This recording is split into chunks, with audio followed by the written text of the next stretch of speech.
Asia comes from a generation of pavers, and that experience certainly comes through when you see his work.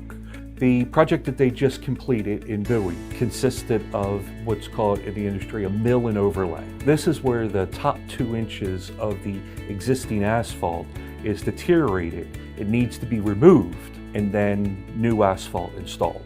Homeowners in general will scrutinize a project more so because it's their actual home where the work's being performed. AC Paving's crews are used to working under that kind of scrutiny where nothing short of perfection or close to perfection is acceptable.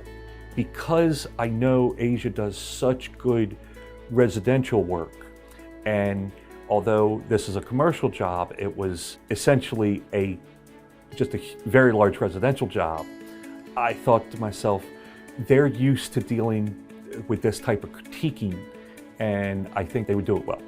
AC Paving does extremely efficient work.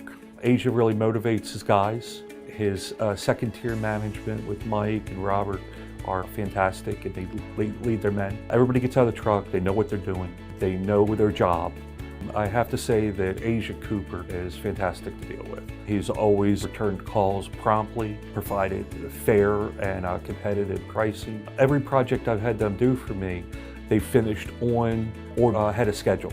I would recommend AC Paving to any homeowner who's considering having their driveway reconstructed or repaved.